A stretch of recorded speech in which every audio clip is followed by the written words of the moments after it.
Voter তালিকায় কারচুপির অভিযোগ সরাসরি এবার বিজেপির বিরুদ্ধে। এই অভিযোগ তৃণমূল কংগ্রেসের। আগামী 2026 সালের বিধানসভা নির্বাচনের আগে থেকেই ভোটার তালিকায় কারচুপির অভিযোগে সরব হয়েছে তৃণমূল নেতৃত্ব। এই জোরালো অভিযোগ তুলেছেন নদিয়ার দক্ষিণ সাংগঠনিক জেলা তৃণমূল কংগ্রেসের সভাপতি দেবাশিস গাঙ্গুলি। বুধবার নগরুগড়ার 2 নম্বর অঞ্চলে এক সাংবাদিক সম্মেলন করেই এই কথা জানান তিনি। এদিন নগরুগড়ার 2 নম্বর পঞ্চায়েত এলাকায় গরিব কর্মীদের নিয়ে ত্রুটিমুক্ত ভোটার তালিকা সংক্রান্ত একটি বিশেষ কর্মশালায় অংশগ্রহণ করেন তিনি। সেখানে উপস্থিত থেকে সংবাদ মাধ্যমকে এই কথা জানান। অন্যান্যদের মধ্যে উপস্থিত ছিলেন হরিণঘাটা ব্লক তৃণমূল কংগ্রেস সভাপতি নারায়ণ চন্দ্র দাস, হরিণঘাটা পঞ্চায়েত সমিতির কর্মাধ্যক্ষ সুপ্রতিম রায়, নগরুগড়া 2 গ্রাম পঞ্চায়েত প্রধান রহবুল রহমান সহ অন্যান্য নেতৃত্বরা।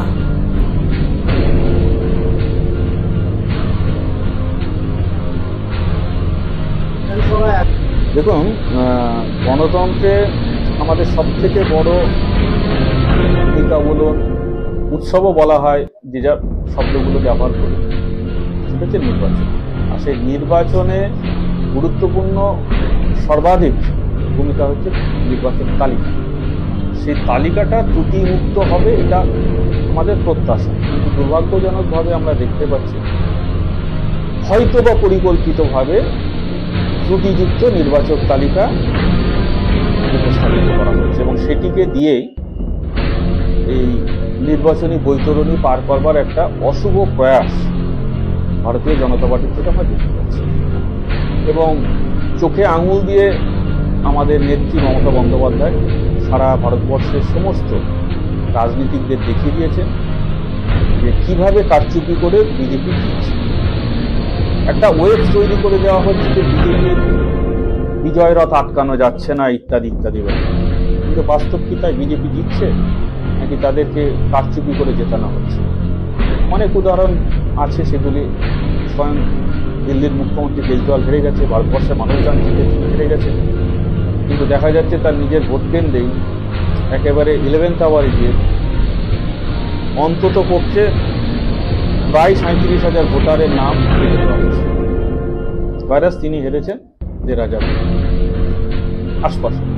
তো এই 37,000 ভোটারের মধ্যে যদি 70% ভোট পুল হতো, ডেফিনেটলি এটা আপের ভোট, কেজরিওয়ালের ভোট, তাহলে ওই করে সে 20-25,000 ভোটে জিতবে।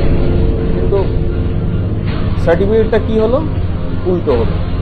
আর ভারতবর্ষের মানুষের কাছে বার্তা পৌঁছলো কি বিজেপি জিতছে। তো সেই কারণে ত্রুটিমুক্ত, পরিষ্কার পরিচ্ছন্ন, স্বচ্ছ একটা নির্বাচক তালিকা আমরা চাই। এই চিন্তাভাবনা করে নেত্রী একটা, আমি বলবো এটা রীতিমতো একটা লড়াই, সে লড়াই আমরা অবতীর্ণ হয়েছি নেত্রীর নির্দেশে। এবং আমাদের জননেতা অভিষেক বন্দ্যোপাধ্যায় আমাদেরকে পরিকাঠামোটা কিভাবে আমরা ত্রুটিমুক্ত নির্বাচক তালিকা তৈরি করতে আমাদের ভূমিকা আমরা পালন করবো সেটি দেখিয়ে দিয়েছেন। সেইভাবে আমরা জেলাতে প্রস্তুতি নিয়েছি। আজকে থেকে বেসিক্যালি আমাদের কাজ শুরু হওয়ার কথা। আমাদের বিএলএ পুরা প্রায় 2,500 আমাদের সাংগঠনিক জেলায় সকলেই প্রস্তুত আছেন, দিদি অ্যাপসে কাজ করবে। তো এক্সেসটা পেয়ে গেলে পরে, যেহেতু একটা বড় চিন্তাভাবনা, বড় প্রক্রিয়া এবং টেকনিক্যাল প্রক্রিয়া এটা, সেই কারণে হয়তো এক্সেসটা দেরি করছে আমাদের। বাট আমাদের কাছে খবর আছে যে ক্রমান্বয়ে আসছে, এক্সেস পেয়ে যাচ্ছে আমাদের। যারা পেয়ে যাচ্ছে আজকে থেকে কাজ শুরু করে দিয়েছে। তো আশা করছি আজকের মধ্যেই, এখন অনেকটা সময় আছে, আজকের মধ্যে বা সাম এক্সটেন্ট কালকে সকালের মধ্যে আমাদের সবাই এক্সেস পেয়ে যাবে, এতে কাজ করবে। আমরা এখানকার বাংলার বাসিন্দা স্ব ক্ষেত্রে যারা নির্বাচন ক্ষেত্রে যারা বসবাস করছে, তাদের ভোট যাতে সুরক্ষিত থাকে, তাদের ভোট যাতে করে কোনোভাবেই চক্রান্ত করে বাদ না দেওয়া যায়, বাদ দিতে না পারে, এটাই আমাদের একটা অন্যতম প্রয়াস। দেখুন, আমরা আমাদের দায়িত্ব কর্তব্য পালন করব এবং আমাদের জেলাতে বলতেই পারি আমাদের যে প্রস্তুতি মিটিংগুলি হয়েছিল বিধানসভা ওয়ারি অত্যন্ত সফল হয়েছে এবং আমাদের যারা বিএলএ 2 বা সুপারভাইজার আছে, 4টি স্টেপে কাজ করছে জেলাতে।